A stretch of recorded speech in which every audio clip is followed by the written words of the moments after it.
తెలంగాణలో సభా సమరం మొదలైంది. తెలంగాణ అసెంబ్లీలో బీఆర్ఎస్ ఆందోళన దిగింది. యూరియా కోసం బీఆర్ఎస్ ఎమ్మెల్యేలు నిరసన వ్యక్తం చేస్తున్నారు. ప్రభుత్వానికి వ్యతిరేకంగా నినాదాలు చేస్తున్నారు బీఆర్ఎస్ సభ్యులు.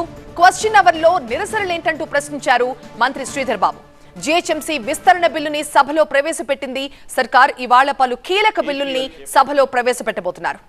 ఆసియా అభివృద్ధి బ్యాంక్ ఏడీబీ 4100 కోట్ల దాదాపు 500 మిలియన్ల యూఎస్డి నిధులను ఇవ్వడానికి సూచనప్రాయంగా అంగీకరించింది.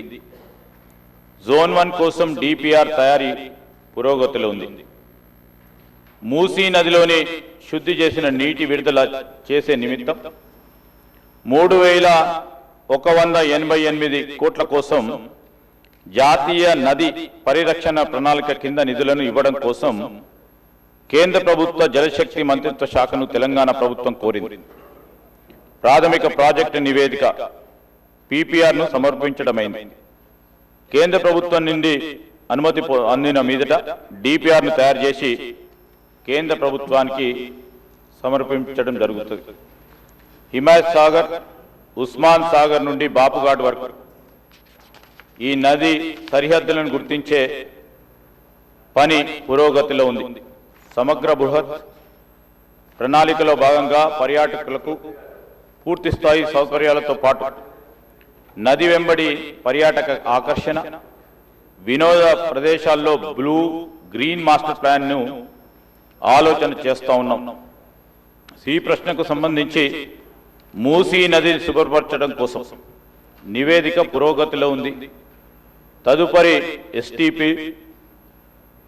ఎస్టీపీలను, మురుగునీటి నిరోధం, మళ్లింపు నిర్మాణాలు, ట్రంక్ మురుగు కాలువల బృహత్ ప్రణాళిక ప్రతిపాదనలు భాగంగా ఉన్నాయి.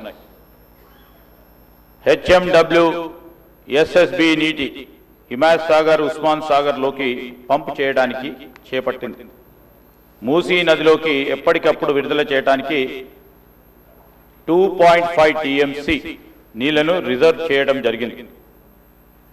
మీరాలం చెరువుపై వంతెన నిర్మాణాన్ని మెసర్స్ కేఎన్ఆర్ కన్స్ట్రక్షన్ లిమిటెడ్కు ఇవ్వడమైంది. 11/10/2025 తేదీల ఎంఏయుడి శాఖ జిఓఎంఎస్ 791 ప్రకారం అంగీకార లేఖ ఎల్ఓఐని కూడా జారీ చేయడం జరిగిందని మీ ద్వారా గౌరవ సభ్యులకు తెలియజేస్తా ఉన్నాను.